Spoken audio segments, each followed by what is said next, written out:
Até agora, dentro de ambiente 3D, a gente estava usando o modo clássico de ambiente 3D.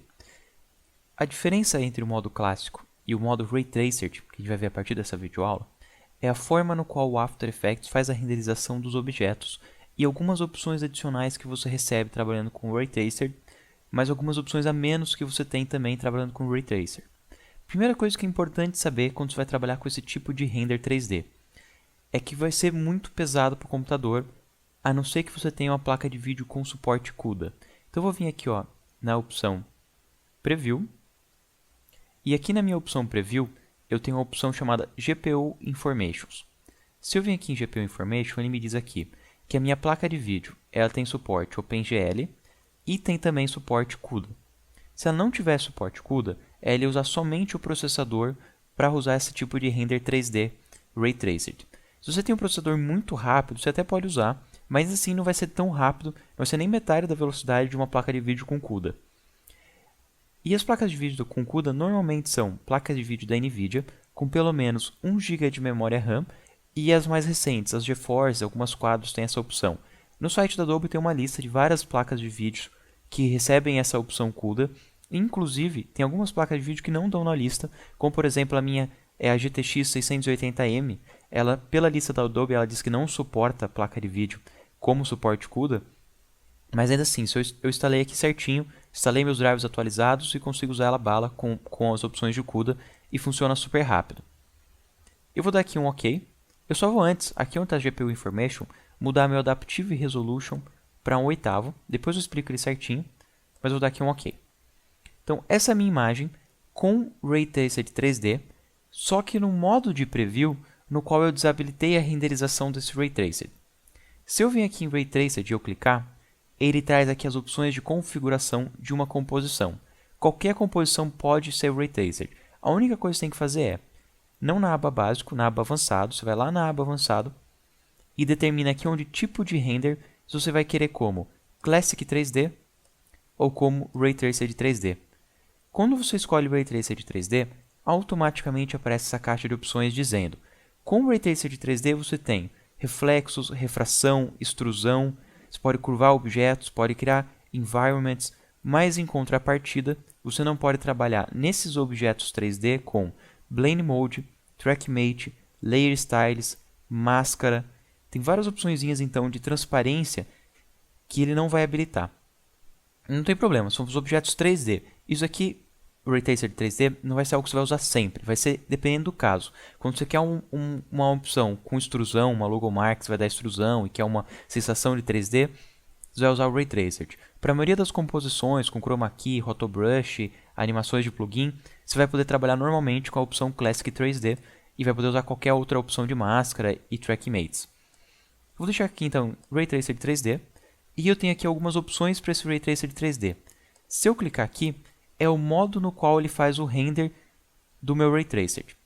3D aqui é um dos valores mais baixos que tem, mantendo a qualidade de sombras e brilhos. Quanto mais alto você coloca esse valor, melhor é o Motion Blur, melhor vai ser o desfoque de profundidade, os efeitos de brilho, de refração, mas mais tempo ele vai levar para renderizar. Então, quanto mais potente a tua placa de vídeo com CUDA, maior você pode deixar esse valor.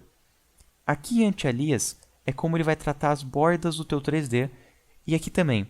Box é a versão mais simples e conforme aumentando, melhor ele vai fazer o trabalho do teu anti-aliasing, mas também mais pesado vai ficar para o teu computador.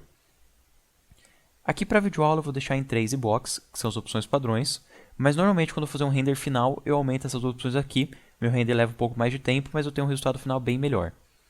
Vou clicar aqui em OK e vou clicar aqui em OK. Mas ainda assim, eu não vejo na minha tela as opções de Ray Traced.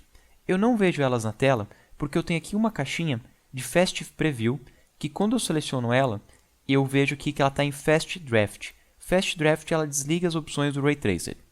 Se eu vim aqui em Draft, ela também desliga algumas das opções, não todas, mas ela já habilita algumas das opções a mais. Essa Draft eu também uso composições 3D normais, quando eu estou trabalhando com o meu objeto em Classic 3D, e eu quero desligar as luzes ou as sombras temporariamente para acelerar. Daí eu escolho aqui Draft. A opção Adaptive Resolution ela vai para a qualidade final, igual se eu tivesse dado aqui Final Quality, mas a diferença é que quando eu estou animando, estou movendo a câmera, estou alterando alguma coisa de posição, ela faz isso de uma forma rápida. Tá vendo que conforme eu vou movendo meu CTI, a minha qualidade baixa, mas eu soltei o CTI e ele vai para o máximo. Eu consigo ver ali na direita, ó, que meu Adaptive Resolution estava em 1/4, e conforme eu vou movendo, minha tela baixa para 1/4, mas eu soltei o mouse e ele vai para a qualidade final. Se eu vir aqui e deixar em qualidade final direto, mesmo que eu mova o CTI, ele vai sempre tentar fazer o render na qualidade final. Eu gosto de trabalhar aqui em Adaptive Resolution, e daí quando eu solto o mouse eu já vejo a qualidade máxima. Movendo o mouse eu não dou tanto trabalho para o meu computador. Aqui também eu tenho a opção Wireframe, que daí ele só mostra os contornos, caso esteja com muito problema de render e você só quer testar o feeling da animação, se o tempo da câmera está bom, o movimento dos objetos está bom. É uma opção, mas você não tem a estética do acabamento. Eu vou mudar aqui para Adaptive Resolution. Aqui embaixo tem acesso às preferências. Se você vir aqui, ele já automaticamente traz aquela caixa de preferências que a gente já estava.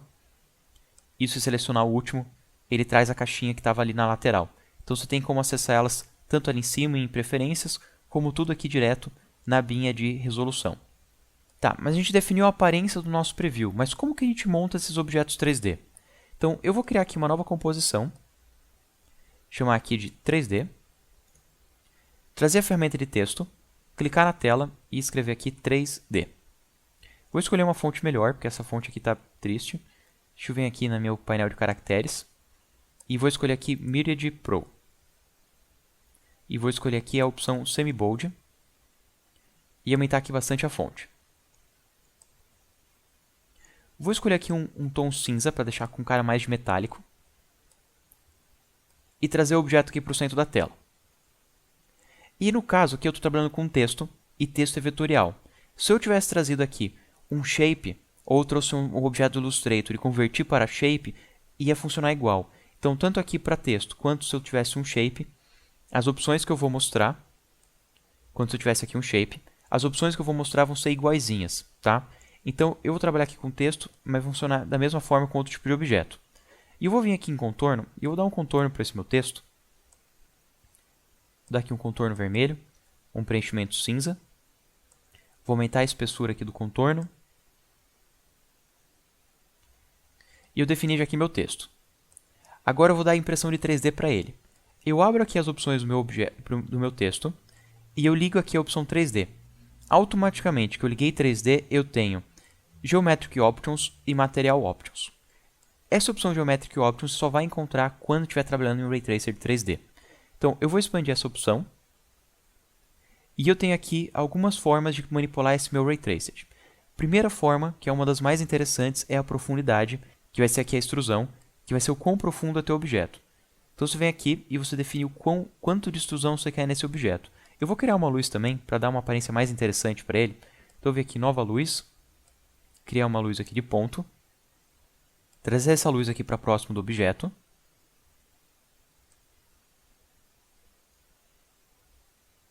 Vou aumentar aqui a intensidade dela também. Vou criar uma câmera, para a gente também ter uma sensação de perspectiva. Colocar dessa vez uma câmera de 20 mm. E mover aqui a câmera. E colocar uma luz ambiente para acender as partes mais escuras. Então vem aqui nova luz. Ambiente. Essa pode ser uns 20%. E daí eu consigo ver já todo o meu 3D. Então selecionando ele ali, eu tenho aqui a extrusão dele. E aqui em cima eu tenho duas opções que são para controlar o bevel. Mas o meu bevel está como none. Eu posso vir aqui e deixar o bevel como angular. E daí eu posso definir aqui o quanto de bevel que eu quero. Eu tenho aqui também a profundidade desse bevel. E se eu mudar aqui de angular, eu posso escolher também côncavo e convexo. Esses dois aqui vão deixar com uma leve curva no meu objeto. Eu vou aproximar aqui a câmera da parte da extrusão. E vocês vão conseguir perceber bem a diferença entre as opções ali. Se eu escolher aqui angular, eu tenho aqui uma linha reta definindo esse meu bevel. Se em vez de angular eu definir aqui como côncavo, eu tenho aqui como se fosse uma curva para dentro do objeto. Eu também posso definir aqui o quão curvado que ele vai ser. E a última opção, convexo, eu tenho uma curva para fora do objeto. Então eu vou deixar aqui côncavo, que é um dos mais interessantes. E vou distanciar aqui a câmera de volta. E a única coisa que você precisa fazer é basicamente isso, definir a extrusão e o bevel do teu objeto, e você já tem ali um objeto 3D, tanto para texto quanto para shapes. A vantagem de trabalhar aqui com texto em 3D é que eu posso vir aqui, trocar os textos fácil, só mudar o texto, automaticamente ele mantém a aparência, mas troca por outro texto. Se fosse um shape, eu poderia animar os parâmetros de animate de algum shape, e ele também ia continuar sendo 3D. Agora, se for uma imagem, eu vou trazer aqui um vídeo e vou jogar nesse ambiente Ray Tracer. E nesse vídeo eu vou ligar o cubo. Ele já está ali em 3D, eu vou ligar ali meu texto e diminuir a escala desse meu objeto 3D. E se eu expando ele, eu encontro aqui as opções de Geometric Options. Nesse caso, o Geometric Options desse objeto, ele não tem extrusão e nem bevel, ele tem somente curvatura. Sempre que você estiver trabalhando com uma foto, com um vídeo, o mais que você vai conseguir fazer é curvar ele, você não tem as opções de extrusão. As opções de extrusão são especificamente para trabalhar com texto ou shapes. E aqui eu tenho o quanto de curva que ele vai ter, deixa eu mudar aqui a câmera para a gente perceber bem o que está acontecendo, e o número de segmentos que eu tenho para fazer essa curva. Mais segmentos é mais curvo, menos segmentos ele faz mais triangular.